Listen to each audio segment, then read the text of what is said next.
It is episode 168. It is July 14th, 2022 on a Thursday night.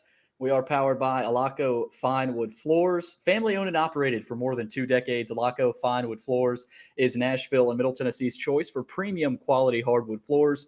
Since 1995, Jimmy Alaco and his army of employees have embodied the approach of taking pride in one's craft and providing superior customer service, growing from a one-man shop to a team of 23 professionals who share the founder's passion for quality craftsmanship and customer satisfaction. If you're interested in contacting them, you can find their headquarters at 2505 Winford Avenue in Berry Hill, or you can call them at 615-356-0303 or log on to alacofinewoodfloors.com. Alaco Fine Wood Floors, serving Middle Tennessee's hardwood flooring needs since 1995. Will, we are back. It's only been 2 weeks, I think, but it feels a lot longer than that. But the positive side of it, what would we have talked about?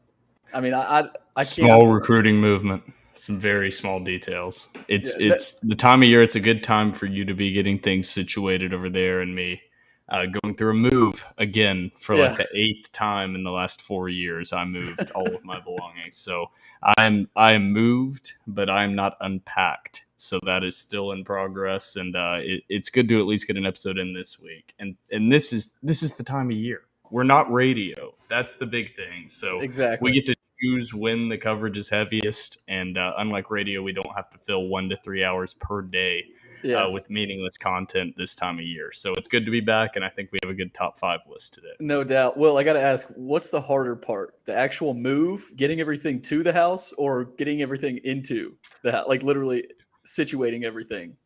Or is it all just it's 100% situating.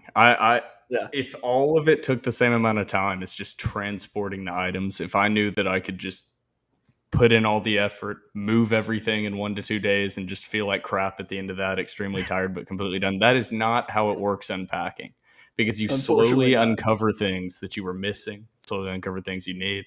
So it is extremely, extremely fun, and but it's good to be back on the door report here, Billy. And I am everywhere, sitting in the middle of a tornado in my current new home office right now. So I'm a little bit everywhere, because usually I like to get things a little bit organized before a show. But right now, it's the middle of chaos, which is why I said it's time to get funky, Billy. Well, you know what I already miss? I already miss hearing the train. I'm weirdly sad about not being able to hear the train anymore. Oh, dude. Okay, this is going to be your favorite part. It's not as loud. But again, there's still a train. I am by trains. In fact, this house is boxed in by trains as well. So like there are times that there's no way around it. Like before, you would get stuck behind the train, but you could get back out onto the main road with a little back alley path. But this way, you're just stuck. There are times I'm just sitting there. I'm like, guys, I'm going to be late. I've got to wait on the train 15 minutes. I can't avoid them. Oh, no. 3 places I have lived in Nashville since I graduated. 3 places I've been within spitting distance of a train. That's hilarious. Hey, at least we can still hear somewhat of a train. I feel like that's part of the door report as much as anything. But, well, let's get into it. Also, side note, my new house. So I noticed a familiar last name. I want to get this out before we get into the episode. I noticed a familiar last name on the mailbox. And then I remembered something my roommate said about the realtor before we rented the place, talking about a former Titans player. Cameron Batson lived in the house that I'm currently living in before me. Yeah. And whenever I read that name, it all clicked. And I was like, that's not like a practice squad guy. That was wide receiver number 3 last year. So that's where I'm living. So if you know where Cameron Batson lives, then you know my current address. But other than that, I'm not giving any details. I'm waiting on some some Titans players to just show up and realize that Cameron Batson doesn't live there anymore. My roommate walked in and was like, dude, should I Instagram DM him and say we're getting some of his mail? Like, I don't really know what to do. It's going to be tough to reach out to this guy.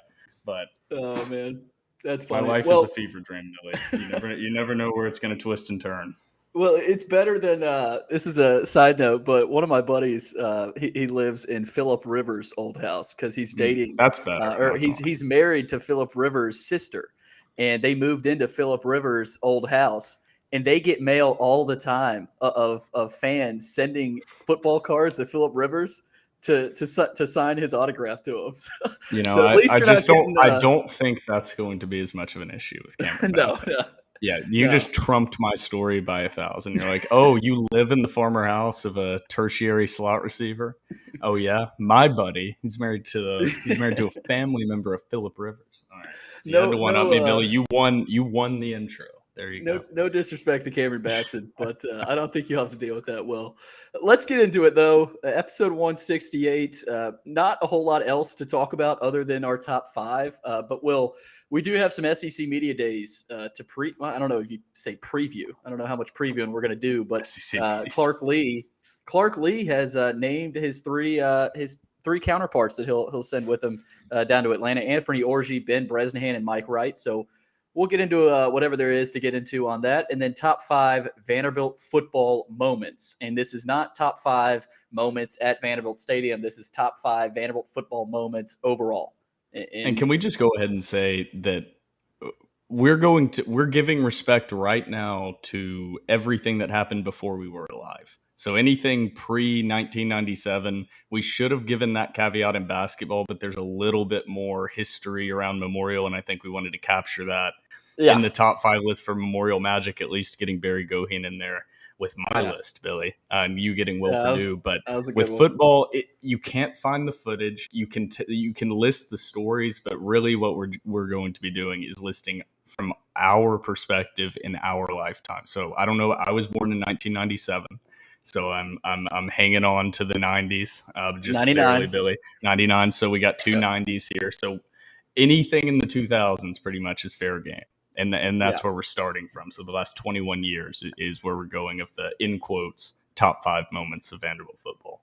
Yeah, and believe it or not, I mean, 2013 through, I mean, ever Franklin's era, there's a decent chunk of pretty good moments. So we'll get into, I'm sure, much of those. But before we start, we will get to our breaking news. Don't forget to follow us on Twitter at @door_report and Instagram, door.report. Like us on Facebook. Subscribe to our YouTube channel. Our podcast is available on Anchor, iTunes, Spotify, and Google Podcasts. And while you're at it, give our podcast 5 stars and a review on iTunes. All right, let's get to the breaking news.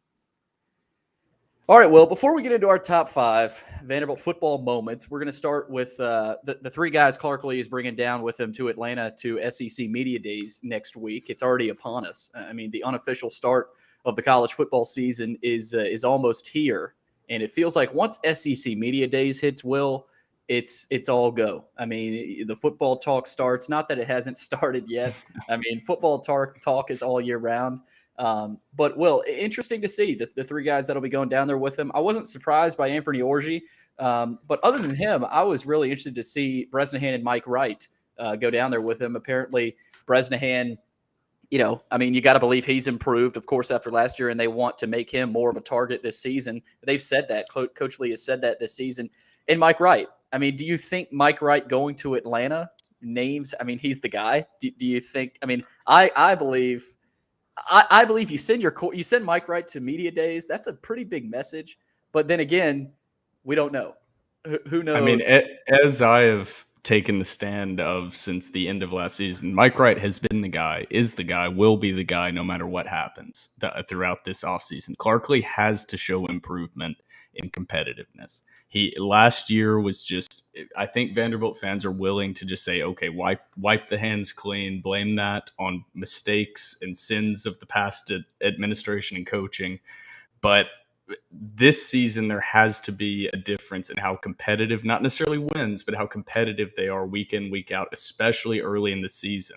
They have 2 games that are very, very, and I don't say this lightly, winnable in the first 2 weeks of the season. Which of those 3 quarterbacks are you most confident can go out there and execute a game plan to the point of beating an opponent that's probably inferior? And I think that's Mike Wright. And I don't think anybody, even the fans of Ken Seals getting another chance or going with the young guys and AJ Swan, would argue with that. And I think that's the perspective that the staff is taking. They can't come out and lay an egg week 1 against Hawaii. Even if they go over in that long flight, that even if they go over there and lose, they have to come out and be competitive. It's like how we talked about with the Colorado State game last year, and they were able to pull that one out there on the Big Leg Joe coming through late in that game. Not the prettiest game that we've ever seen, but God, that game early just is going to set the tone for the rest of the season. And even though wins may be very, very, very tough to come by after those first 2 weeks, the confidence that 2-0 and just seeing that in the record column would give to this team after how last year started. I mean, I think Mike Wright, and this just seals the deal in my mind, that he is going to be the guy. And there really isn't a competition. They're not going to say it, but there's no competition. Yeah, and I mean that's a pretty big message. You're sending Mike Wright to you down to SEC Media Days, and Will, we've talked about it. He's the leader. He is a leader in general. I mean, he may not be able. He's definitely at the bottom of the totem pole in throwing the football, arm talent among SEC quarterbacks, but emotionally, showing his passion on the field, that he's a leader. So think about it too, Will. Mike Wright's development is very important. But the development of the offensive line is almost, to me, the most important facet of this team in their improvement and heading into this season. Because if the O-line hasn't improved, I don't know that Mike Wright can do more than what he did last season. I mean, maybe Mike Wright gets better and he's developed as a passer. He went to the Manning Passing Academy, whatever that's worth. But it's about the O-line for this team, and it always has been. And I'm not saying they've got to be top 5 SEC O-line unit. I mean, we know that I don't think that's possible. But at the same time, they've got to be better. They've got to be better. So just as Mike Wright and his development is important, the O-line, I mean, there's a lot of pressure on them. There always is, even when Franklin was here. Yeah, the O-line, Franklin's years of offensive line play were like middle of the pack in the SEC. And that was probably the best offensive lines overall, not individual players. There are guys like Chris Williams when you go back and, other guy I'm completely blanking right now as my mind is completely I'm completely losing it here and losing words. But there are other guys individually, but as a group, the years with Bruno Reagan, that was the first time late in games, which will lead into some of my games that are on the top 5 list here that'll be coming later. You actually saw Vanderbilt teams lean on opponents. And I don't know the last time recently that you saw an offensive line in the second half and just drive the ball down the opponent's throat. And that really is never going to be a consistent thing at Vanderbilt because you have to have depth of those offensive linemen, those 4 stars. And Vanderbilt's just never going to be able to do that consistently. But when the momentum is shifting, can the offensive line be serviceable throughout the game? And then when the momentum shifts, do they have the ability to turn it up that one extra notch? And that's what we haven't seen since probably that 2013 team. And that's been just as much of a difference as anything else you can point to. It's just the offensive line play. So we make a lot about the skill positions. Ramon Davis coming back. What are these receivers going to do? Getting Bresnahan involved. The quarterback. Does Mike Wright have the arm talent? But it really all comes down, just like it always does, to the uglies up front. So that's going to be my main focus. I think every other podcast is going to be focused on quarterback play and running backs, and that's all fine and good. But my focuses are going to be on that offensive line, and then can they develop receivers who can consistently get open there on the outside?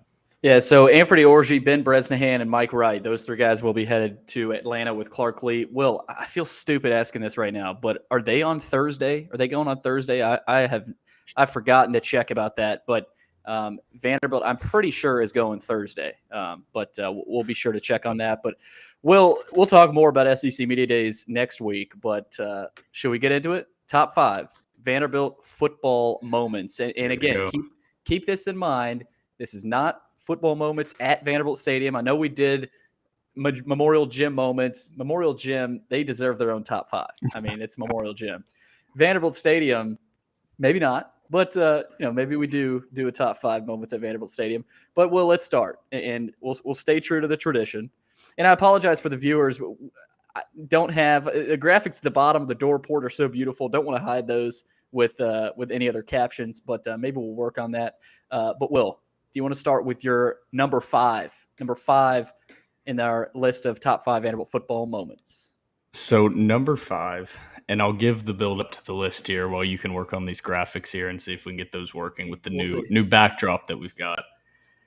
So this is difficult for a different reason than Vanderbilt basketball. Vanderbilt basketball probably had more than 5 moments that have occurred inside a Memorial Gym that I think deserved to be on the top 5 list. Mm-hmm. Really, Vanderbilt football, when I broke it down for moments that were like top 5 experiences to me versus top 5 actual achievements and moments for the program, that's where it got tougher. So there are probably only 2 moments that I kind of put up there as in quote unquote great moments in the last 20 years for Vanderbilt football. But number 5 is going to be Vanderbilt beating Tennessee in 2017 or 2016 with the Ralph Webb run over in the end zone to put Vanderbilt in the lead. I believe it was by 2 scores in the fourth quarter of that game. And that was with Josh Dobbs, Alvin Kamara famously running out of bounds short of the line to gain there on 4th down, and Joe Fisher's famous call of they may be the self-proclaimed champions of life, but they're not the champions of this state, which is still my favorite individual call from Joe Fisher, and that says a lot.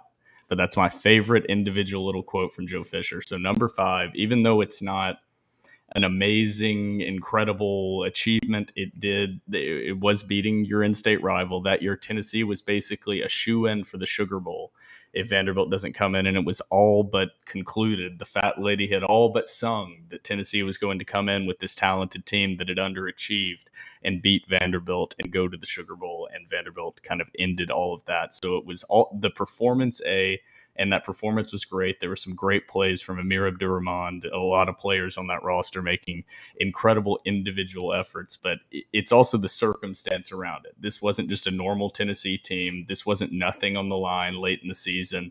So number 5 is that, Billy, and I'd be surprised if that might not be on your list there. Yeah, maybe, just maybe. But, well, on that game, and of course, I'll probably get to it later, but the fact that Vanderbilt derailed all the momentum that Tennessee had that season. I mean, you talked about it. They were set on the Sugar Bowl. There were Tennessee fans ruined talking the brick about by the Sugar Bowl. brick. Trust the brick by brick. Trust the process. Butch Jones. It ruined it. I think that game ended his career at Tennessee. It derailed it. I really do. Completely. I mean that one game. And because it's kind of like the 76ers in the same ways. One thing goes wrong. The process is great and trusting it is great, but when one thing goes really, really wrong with the process, that thing topples down a lot pretty quickly when you're just building on these small steps. When you don't get one of the small steps of improvement, which is what happened that year in Vanderbilt caused, then that's why that game individually sticks out and will start us off there. Yeah. Well, do you have the ability to write captions? Real quick. I think so. Okay. Could you? I'll do yours and you do mine, so I don't have to type. Okay. There we go. We got a little system going. But my number 5. I went back to 2013, October 19th, 2013. Vanderbilt beats Georgia at home on CBS, and I remember this one vividly. I was there with a buddy of mine. We had to leave early, unfortunately. We had to. I think I had a fall baseball game to go to, but I think we left with like 3 minutes to go. Nationally televised CBS game, and Austin Carter-Samuels got hurt. I'm not sure if he got hurt in the game or if it was before the game, but I'm pretty sure either his grandma or his grandpa had passed away earlier in the week. And so, his emotions were riding high, of course, and Vanderbilt it's a huge game. I mean, for both teams. Georgia was really depleted with injuries, I can remember, but they were still a top 15 team. They were ranked number 15 in the country at the time. Blocked punt was huge that they had late in the fourth quarter. And Jerron Seymour, I mean, the clip of him and Tim Brando was on the call. They called him a little jitterbug. And so for Vanderbilt to beat Georgia at home in that one, and that's one of the bigger wins in Franklin's tenure at Vanderbilt that I can remember. I'm giving up on the captions, Billy. I'm sorry. I tried everything. I clicked every button. I was running a Google search in a different tab. I tried to upload a slide, and I was just afraid I was going to mess up the entire thing. So we'll just let you stick on that, and we'll try to get that figured out as we continue to learn how to use Restream on the fly. We will master it. No test broadcast. We just go in. We need to hire a producer to just do all the dirty work for us. I'll go tell the negative $37 in our Door Report bank account that we need to hire a producer. I'm sure we can get one for that reasonable rate. I told you not to reveal that. Yeah. I can't believe it. But well, back to the game. Deron Seymour, God, was he fun to watch? I mean, he was not even 5'6", but he was definitely all of 200 pounds, maybe a little bit over 200 pounds. But he was almost impossible to tackle. And so yeah, it was a great call from Tim Brando. Patton Robinette came up in the clutch, and man, I started thinking Robinette. You got to wonder where his Vandy career would have gone without his injuries. And I know he's a doctor now. I think so. Yeah, he's just really. He was the first person in the history of the Vanderbilt University Medical Center to be accepted into the medical program from Vanderbilt's undergraduate program. That's so insane. They made an exception for him. So he's been a bit of a disappointment, you could say. But I guess since the football thing didn't work out, that was a decent fallback plan. I guess. Maybe. Not bad. But well, huge win for Vanderbilt at the time of the season. And I think this was the year, if I'm not mistaken, they beat Georgia, Florida, and Tennessee all in one season. They beat Florida. Of course, the SEC East was down this season. But no matter how good or bad the SEC East was, for Vanderbilt to do that in 1 year is pretty insane. So, but I look back at that game, nationally televised game.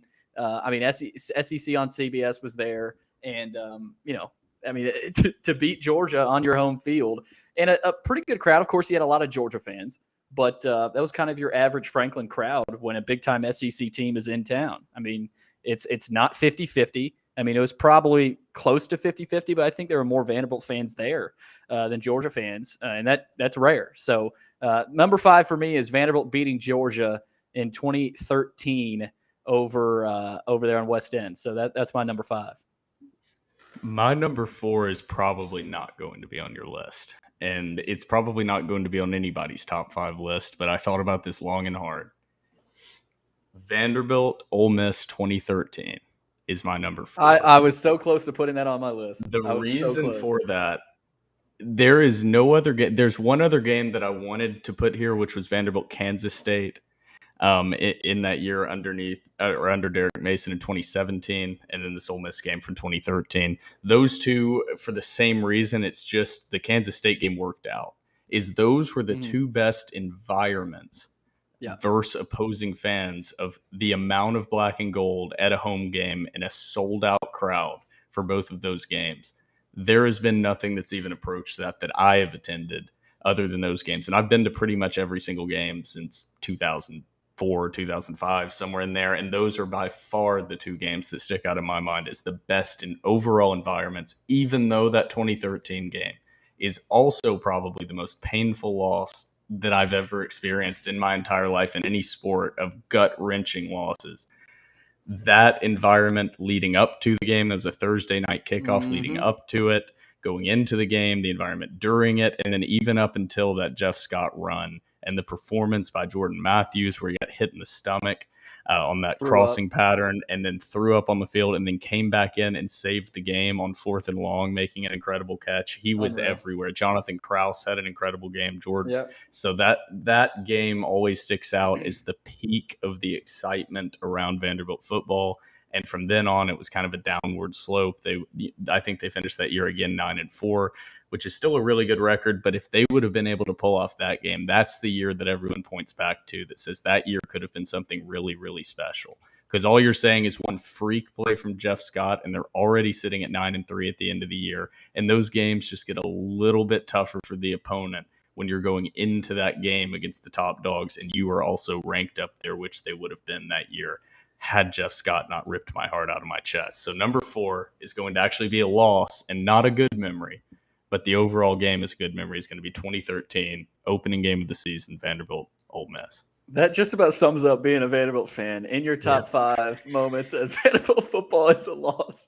That's funny. But, Will, I mean, you said it. They could have been in the Gator Bowl if they beat Ole Miss. You finish 9-3, maybe a better bowl than that. I mean, and then you win that. Maybe that's a 10-win season. So that you just kind of compound the issues there after that loss. But yes, that's definitely the best environment I've ever witnessed at Vanderbilt Stadium, even though it was a loss. I don't care. I mean, I've never seen Vanderbilt Stadium like that. So that's a pretty good number 4. I was close to putting that there, but a little bit of a shocker there from Will. Number 4 for me, Will, I'm going to go back to literally the one you just had for your number 5, 2016. Kyle Shermer, not Vanderbilt. Kyle Shermer beats Tennessee for the second time in a row. I was here with one of my buddies, another freezing cold night, and this one's all about Shermer. I mean, what a night for him. He looked like Joe Montana out there. I mean, the way he was slinging the ball around, and also Ralph Webb. Ralph Webb had a pretty damn good day as well. Shout out to that offensive line as well. 114 when yards. You go back and watch that. Shout out Bruno Reagan, everybody on that offensive line. Shermer, 416 yards, 2 touchdowns. I think he had a big play to Trent Sherfield. But this was a type of game where, like we talked about it earlier, the way the season was going for Vanderbilt, they lose to Tennessee. They finished 5-7, and there's a lot of upset Vanderbilt fans after that game. But they turn around and beat Tennessee. They go bowling after this one, and Mason starts dancing on the sidelines. His post-game interview was hilarious. I think that was when he was acting like he was riding a horse. Mason was such a character, and part of what he did at Vanderbilt is, and part of why I think people held on to him for so long, especially Vanderbilt, is because he beat Tennessee. I mean, literally, that's kind of the importance of, if you beat Tennessee, you know, you could go 2-10. He beat Tennessee, and that's what Tennessee fans make fun of. But that is part of it. The other thing is, if you go to bowl games at Vanderbilt 3 times in a row, you protect the hell out of your job for the next 3-4 years. And it has to like, the only way that it got to the point that Mason was going to be fired after that season, after that 2020 season, was if it went completely off the rails to a point of embarrassment that even the ignorant administration couldn't ignore. And that is what happened. That's exactly what happened. And he had pretty much gotten himself to the point. All he had to do was finish the season and maybe sneak one win in, and he would have kept his job. and that was all he had to do. So anybody, like, that's where I get with Mason, is I think Mason stayed a year too long. I don't think he should have ever coached that COVID year. I think he should have been gone well before that, after that season before, but people held on to him because of the bowl games. But then you held on to him too long, and you let things get to the point that even a completely new staff trying to change the culture, it's going to take 2 to 3 years to just get back up to where you were before that train wreck of a season where you couldn't even finish it, and you had to literally cancel a game, no contest, against Georgia because you could not field enough eligible players, which is still the number one. No, dude, they had COVID issues. They had COVID issues. Mason had some great moments, that being one of them, his energy, his enthusiasm, but that bit him in the ass later on when things went poorly, because when you show that much emotion publicly in that kind of way, it can always be referenced back in a negative light. Nephi Lalau, you know what I'm talking about. Oh, you had to do it. Yeah. Well, but looking back, I mean, in the moment, Vanderbilt had never seen a coach like Mason like that would do something like that. And I think for Vanderbilt fans, like true Vanderbilt fans, they didn't like it. They, in the moment, they hated it. They were like, oh, this is going to come back to bite us in the ass. But I do know some people that were like, hell yeah, like, love it, Mason. Like, that's I can't believe he's doing this right now. And it pissed off Tennessee fans too. But that's beside the point. My number 4 is the same as your number 5. Tennessee losing to Vanderbilt, and Shermer, more importantly, beating Tennessee. I mean, his 3 years at Vanderbilt, pure domination over Tennessee. So got to give a shout out to Shermer in this top 5. He deserves it. But Will, that's my number 4, Shermer beating Tennessee in 2016. Number 3, Billy. And I'm not going to go into this one too much because I imagine it's on your list. And if it's not, you can let me know. But number 3 is going to be Cutler to Bennett in Knoxville. First one since 1982 over the Volunteers. So that's going to be number 3 on the list. So that'll give you – I won't go into that game. If you're listening to this podcast, I would be thoroughly shocked if you don't know what I'm referencing there at number 3. In 2005, Vanderbilt had not beaten Tennessee since 1982. And that was the year that they went to, I believe, the Gator Bowl, and is one of the years that is always referenced because the previous bowl game was 1955. Hall of Fame. 1955 was the Gator Bowl. Yes. And that was the one that was the previous most recent bowl until 1982. So that is the time frame that we were talking about, and it's become a lot more of a recent thing. So that's why they're on this list a lot. And I think that if you grew up as a Vanderbilt fan, these individual wins probably mean more against Tennessee than if you're jumping on or a little bit younger, because recently it's not uncommon. I mean, it's a long frame of reference to say the last decade that things have been split.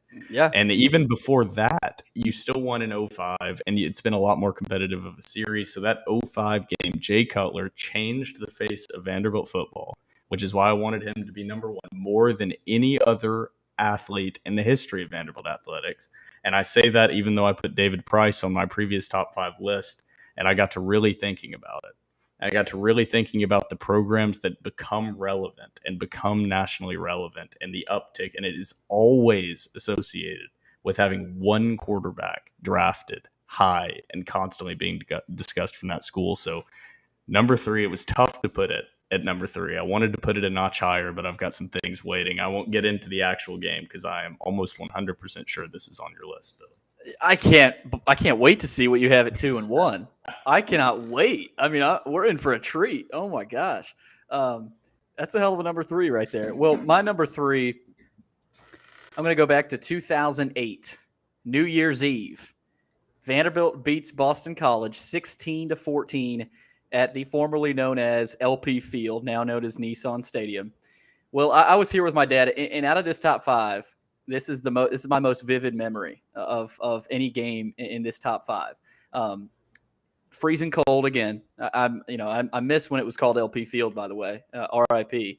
Boston College was really good, Will. I mean, they were a top 25 team, number 24 in the country.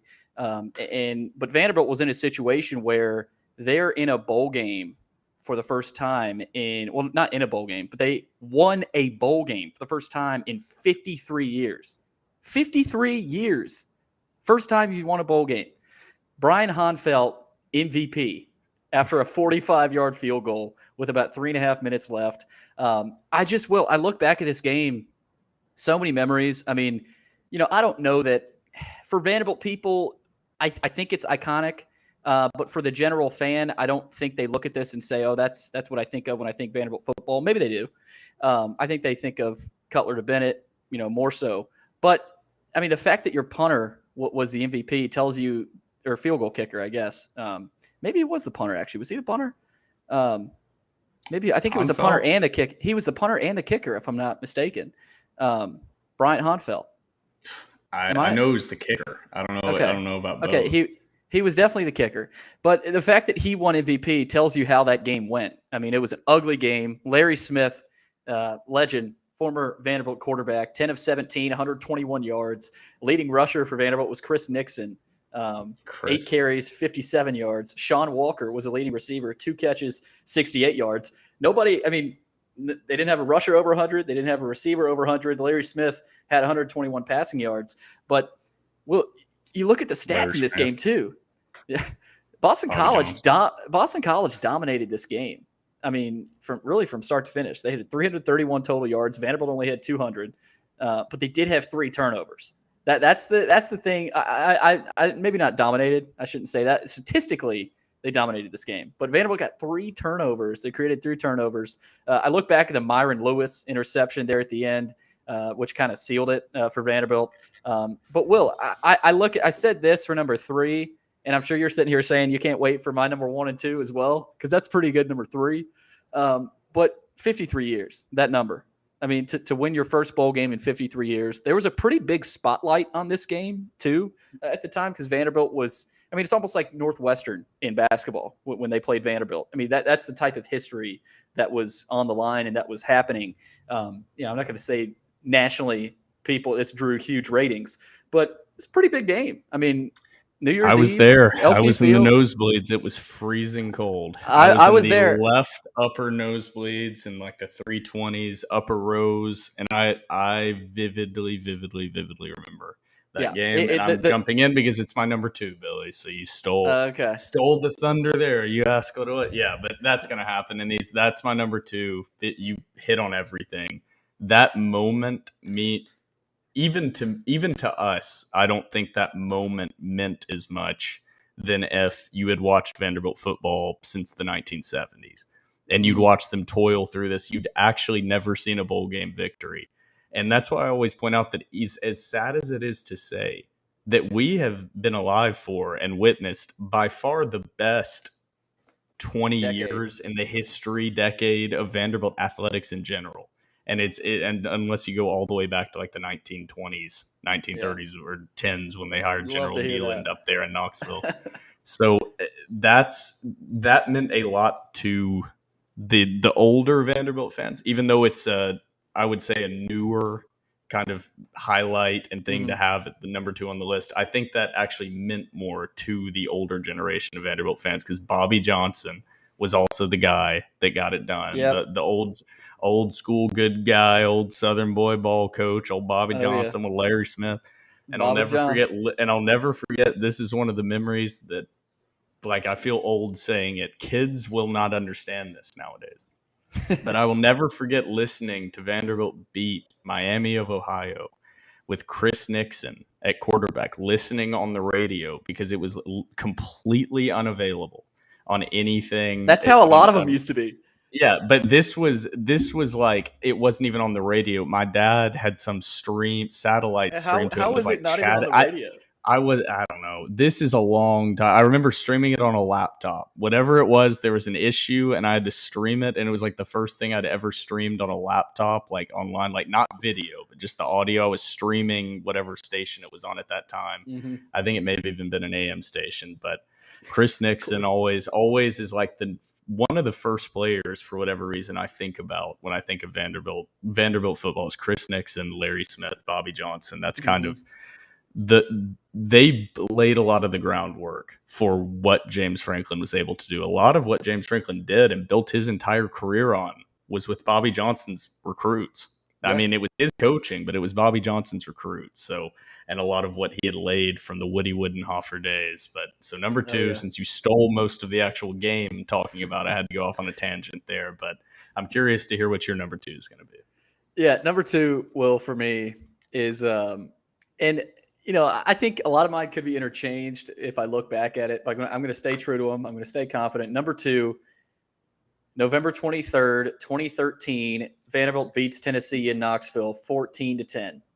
The fake jump pass. What a gutsy call from Coach Franklin. Patton Robinette back in my list as a big contributor. And I don't know that he's forgotten, but I feel like he's sort of underappreciated by Vanderbilt fans and what he actually did on the field in his short time at Vanderbilt. I mean, that play, him faking the jump pass and running it in, is honestly that I could have put that at number 1. Like I was really close to putting that number 1. But it's crazy to think back at that game and think about, again, the scenarios. I mean, the records, if you look at the records here, Vanderbilt was they finished 8-4 this year, if I'm not mistaken, but they were 6-4 heading into this game. Tennessee, they were 4-6. Like Tennessee was not very good this year, but they still had some talent. They had Josh Dobbs, and funny stat, Josh Dobbs threw for 53 yards. He had 2 interceptions. So, and again, there wasn't very much offense at all in this game. Kind of an ugly game. But, Will, what I think back to in this one, I watched the end of this game in the concourse of Bridgestone Arena. I was not at this game. I had already committed to go into the Preds game. I watched it in my living room. It's the last one I didn't go to, actually. It's the last one I swore I would go to. Every single other one, no matter what it was, I was going to be at it. So that's kind of funny. That's insane. But I had already committed to go into the Preds game with a buddy of mine early in the week. And I just, for whatever reason, I don't know if I thought Vanderbilt didn't have a chance, but at the same time, Vanderbilt's 6-4 before this game. Tennessee's 4-6 or whatever it was. But karma kicked my ass in this one. I'm still kicking myself to this day for not being there. My brothers and my dad were there, though, without me. They said Vandy fans were running up and down the aisles after Robinette ran it in their little section over there. They also said Tennessee fans were throwing trash at Vanderbilt players as they were walking into the stadium before the game. So it's little things like that I look back at and say, okay, that win meant a lot. I mean, on the road, great atmosphere too. I mean, you look back, that was a Saturday night on ESPN. I think it might have been ESPN two. ESPN two. I mean, this was a hyped up game, not just regionally, not just locally, but nationally. I mean, nationally, it's not like this was a top 10 matchup, but they gave a spotlight to this game, somewhat of a spotlight. And so Vanderbilt was able to get that one in. And it's just crazy looking back at some of these games. And I know Tennessee, I think they're in 3 of my top 5, Vanderbilt beating Tennessee. But I mean, that's what it means. When you beat Tennessee, you instantly, that win puts you up into that top 5, top 10 moments. So I'd be surprised if this isn't your number one, but I'm very interested to see you missed what by your number one far. is. I whipped your list's ass because you missed by far the biggest, most nationally recognized moment in the history of Vanderbilt football, not just in the last 20 years. That is College Game Day 2008, beating Auburn as the game of the week. They were number 19 in the country, Billy. Vanderbilt was. They beat number 13 Auburn 14-13, started 5-0 for the first time since 1943, Billy. I will admit, I did not have enough time. I did not prep hard enough for this one. I will take full blame for that because I knew I was forgetting. I knew I was forgetting something. That one's unforgettable to me. That is like that. I knew I was. That is when I remember wearing a Vanderbilt shirt, and for the first time, this is why I say Bobby Johnson built a lot of the foundation, because that year it was the first time I remember wearing a Nike black Vanderbilt shirt with it across my chest in whatever 08. And I remember being in Target, and the person that was working the changing area asking, oh, are you a Vanderbilt fan? Do you think they're going to go all the way? And me knowing at the time, no, they're not. But I didn't say that. It was the first time that the average person that doesn't care about college football, the only thing they knew about the team that I liked was that they were really good. And that's all they knew. They just saw they were 5-0. They'd beaten Auburn, and everybody was talking about how good this team was. So that is a place that Vanderbilt football has never been again. And I don't know if it ever will be. But when they beat Auburn, and it ended up, they ended up winning the bowl game, but they ended up going 6-6. The Geeks will inherit the earth. The Geeks will inherit the earth. It wasn't an incredible season, but at that point, my God, they had a chance. That was the first time I'd ever felt like a glimmer of hope. They may be able to do something, because this Auburn game actually was not just beating somebody or beating another SEC opponent. Auburn was number 13. They were 4-1 going into that game. And going into it, it was almost a foregone conclusion that this was one of the only times that College Game Day would ever be able to go to Vanderbilt, even though Auburn was going to come in and demoralize them. They've got to do it there. And so a lot of Auburn fans, you watched it slowly kind of have the realization come across that this was happening on College Game Day and they were going to lose. But yet, I can't believe that I don't know what didn't have that one on the list. My mind is so fried. I knew I was forgetting one. I can't believe it. I cannot believe it. I'm going to go back and edit my list after this episode. No. Share the list before so I can publicly shame you live. And you can't go back and edit it. It's out there, buddy. I'll never be able to live this down. Oh my gosh, dude. Don't make a mistake around me. Will, looking back at that footage though, it feels fake. Mackenzie Adams. It feels like that didn't happen, because it was. I remember that I was there. I was there. I cannot believe I forgot about that. Some of the names, man, it's crazy. Brett Upson. You forget about them. It's Mackenzie Adams, man. I mean, you look back at a lot of that footage, it's crazy. I mean, Game Day, Corso picked Auburn, of course, and they started playing Rocky Top. But the crowd at Game Day, oh my gosh! I mean, I don't think one of my biggest mistakes ever was not going to that before. I mean, granted, I was in fifth grade. How old was I? Sixth grade, I guess would have been. Yeah, I was 9. I was 9 years old. So, but yeah, looking back, man, that's crazy. All right, well, number one, it's kind of useless though. But for me, it's Cutler to Bennett. I think for me, I would put Cutler to Bennett. I would keep Cutler to Bennett number one, but number two would be Auburn. Auburn beating Auburn. I don't know how I didn't put. We got to go through some honorable mentions here at the end too. Yeah, we will. But for me, Cutler to Bennett is still just so iconic that it's hard for me to put anything else in front of it. There's something about it. Obviously, it's Cutler to Bennett, and those two names are synonymous with Vanderbilt football, at least for Vanderbilt people. But this will always be my undisputed number one. It's up there in Vanderbilt athletics history. I mean, for me, it's number one athletics as a whole. But I mean, this is something we're going to tell our grandkids about this game. And again, I was only 6 years old, and I'm not going to say I'll sit here and vividly remember where I was when I watched it, but I do remember being at home, and I remember my dad not shutting up about it for the next 5 years. I mean, that's all he was talking about. Ended a 22-game losing streak. And Bobby Johnson, I mean, his name comes up again.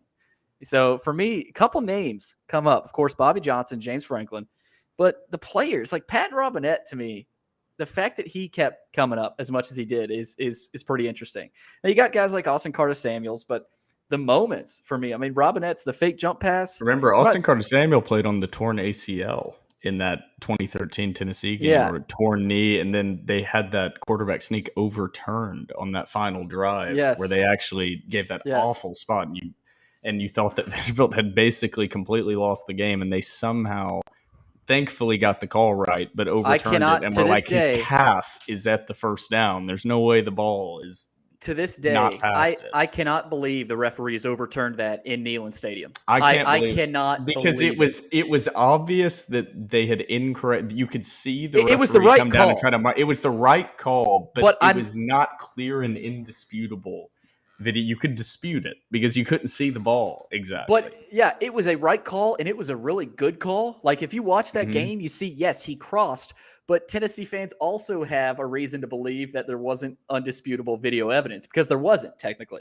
But my favorite part is the conspiracy theories for Vanderbilt fans. I like them because there's reason and it makes sense. Is like they're screwing Vanderbilt because they're the small fan base team. They don't get as much money, not as much brand record. Like that makes sense. The thing with Tennessee fans that have this idea in their head that they are being screwed in some way, like that makes no sense because there's no reason. It would be like the Boston Celtics saying they're being screwed by the NBA. It's like you're one of the biggest fan base. That's not how it works. Like the Oakland Athletics and the MLB may get screwed. The New York Yankees are not being screwed by the MLB. That's how Tennessee fans like view themselves. Is they're the Oakland A's, and I'm like, no, you're the San Francisco Giants. Like you're not this. They can't get past it. Like you're just a normal ass big SEC team. Well, we need to get the referee on that made that call. How I mean, I would assume he's alive, but we need to try to find him, because what was his thought process? Now they're not allowed to reveal, of course, but kind of an unfiltered interview. That'd be cool to be like, hey, start doing a TDR after dark where it's more like pass some whiskey around, get it going. Yeah, and start getting some real thoughts on what's going on here from our guests versus their canned answers. Not that our brains aren't already mush right now after. Yeah, let's get them mushier. That's good. That'd be interesting. The one game we didn't bring up was the 2012, and I didn't add it on my list because I was only going to have two Tennessee. But that one in the stadium was the most toxic I've ever seen Vanderbilt fans towards any other fan base. Like everyone, like people I'd sat in the same section with for the last 15 years, I've never seen them like that. Like grown people that I've seen. A lot of shit talking. Yeah. A lot of shit talking. And then 2017 Kansas State. There was a lot of hype going into that game. I still think they should have been ranked after that game. It doesn't make sense that they weren't. When you look around, they were in the others receiving votes. I thought they would be. But in the moment with their resume. Yeah. Absolutely. I'm not saying at the end of the year. That environment is almost right behind Ole Miss for me. That's what. Yeah, I put that one as a slash because that one was a notch down, but they won. So it's. I met a couple buddies there, and I got there like right before kickoff, and I was like, "Holy shit! Like this is what is going on? Right? Like this is crazy." And yes, it was probably 50-50. I mean, it was close to 50-50. It was more Vanderbilt fans than Kansas State fans, undoubtedly. When being in the stadium, there was a lot of purple on the visitor side. I'm assuming, which is where you sat in the end zone. I would say it was I sat when it's like 80% Vandy in the end zone. Then it's usually like 55-60% Vandy in the whole stadium. Yeah, because the end zone's it's how far over the opposing fans start taking over. Yeah. And in that one where I was in Section J, which I'm no longer sitting there, so good luck finding me, is that that it was pretty much all Vandy fans. The season ticket holders hadn't sold their tickets to that one. For whatever reason, people came to it. I don't think it was 50-50. I think there were definitely more Vandy fans, but it was close. Like there was a lot of purple there, but I think that helped the environment. Like Vanderbilt fans weren't dominated by the K-State crowd. I'm also getting old too, and I think back on things, and then I'll watch the videos of them happening, and I'm like, that is not how I remember that at all. But I've watched that video. I actually thought it was more Kansas State fans till they really panned the crowd and kind of zoomed in. And I know Kansas State has a little bit darker colors, but purple theoretically should stick out. And it was blackout, and there was a lot of black. Yeah, I know it was a big game for Vanderbilt, but I was still surprised to see how electric that environment was. It's just the city is starving to support a winner. You see it with the Preds. You see it anytime the Titans make a run. It doesn't matter that it is Vanderbilt. There's so many transplants here that if you create an exciting winning atmosphere around your football program, I promise you by week 5, if they're 4-0, they won't be. But if Vanderbilt is 4-0 going into week 5, that place will be sold out 80% black and gold. I'll bet my life on it. It does not matter how much pre-season marketing you do, if your logo looks good or not. It's just winning. Now, all that matters to the perception of the program and how you can recruit and the talent you can bring in, which then affects winning. But it just matters if they're able to be competitive and they put a quality product on the field. I don't know, Billy. I don't know. We'll get into it a lot as we lead up to the season, but I don't know where you're feeling. I'm turning here. I'm not saying the tide's turning. I mean, I've always been in agreement with you. I do think with Vanderbilt, yes, you have to win, but Vanderbilt winning, Vanderbilt going 9-3 is totally different than any other SEC team going 9-3, and just because they're Vanderbilt. But at the same time, you're still 9-3. You're a winner. You're going to have support. So that is a bigger discussion there. But Will, what was I? Oh, K-State after that win, that's got to be the highest to the lowest, the quickest it's ever happened that next week. I mean, I don't know that there's a single 2-week span of that happening, and I think it was Alabama just saying we're going to go kick the hell out of Vandy. Like that was, they made it a point to embarrass Nephi Lielo and Vanderbilt's program. So that happened. I know we all remember that very fondly. Sorry to bring that up, guys. Sorry. I already brought it up. I already brought up the Nephi Lielo earlier. Yeah. You had to bring it up a second time to really just give a 1-2 to Vanderbilt fans here on Thursday night. Nephi Lielo popular in our top 5 for some reason. But any honorable mention we need to get to? I gave my two honorable mentions. K-State, K-State in 2012, UT Vandy.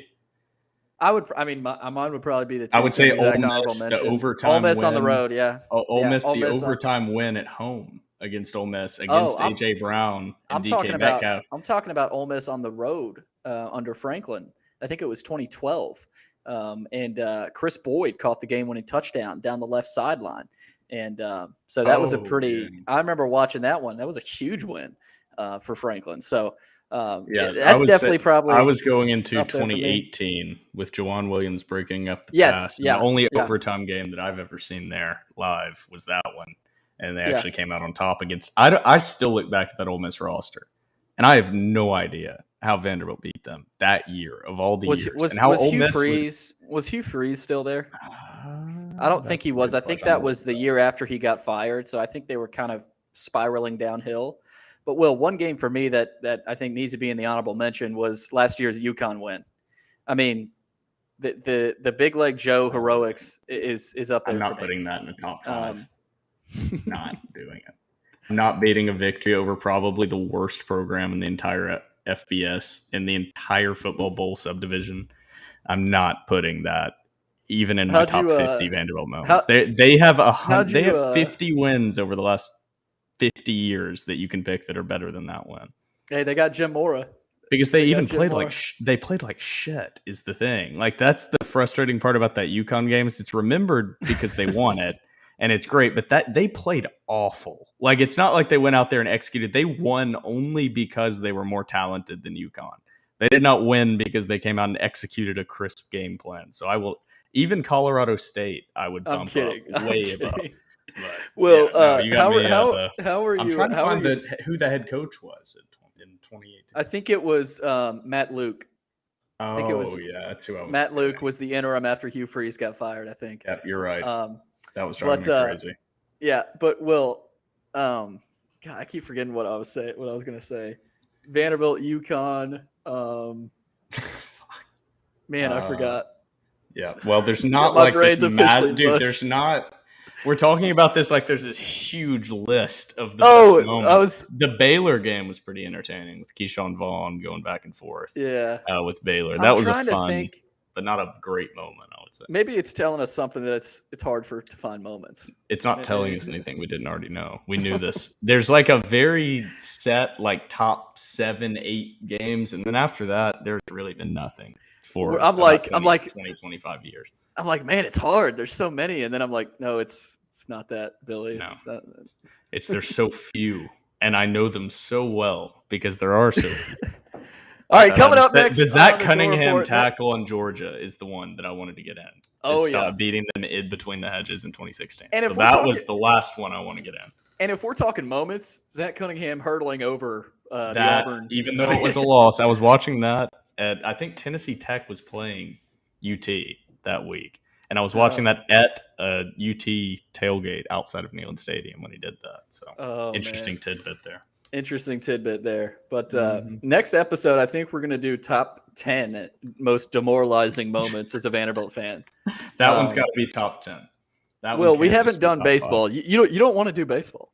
I don't want to do baseball because it's too easy, dude. Like it's all going to be in the last like 8 years, and it's all going to be like our lists are going to be the same. Yeah, that's why I don't want to do baseball. It's like we know the national championship in 2014 is number one. That's the number one moment in all of Vanderbilt athletics. Like the baseball program, if you did all the actually most significant moments of any Vanderbilt like major sport, baseball would be the entire top 5. Maybe the 2012 SEC championship, maybe from basketball might sneak into an honorable mention, but everything majorly significant that's given Vanderbilt successful brand recognition has been baseball, which is why I don't want to do it. It's not as fun. It's not as fun. There's not as much stuff to make fun of. We're gonna end on a high note with top 10 most demoralizing moments for Vanderbilt fans. Oh man, that's how we do it. I've already got my list ready. You've had it ready for a while. I think that's second. Been building it since I was that's 5 years gonna old. be that's gonna be fun. Oh, that's gonna have some differences because it's going to be a difference on where you were, how you experienced it. Yeah. I think I know what's gonna be your number one. Dude, I've got like 4 that are gonna be brutal to get in an order in like the top 4 because I have 4 that come to my head that ruined me as a human being and made me a worse person. I'd say overall, like gave me less hope with life in general, knowing it was all meaning. So that's what Vanderbilt athletics has done to me.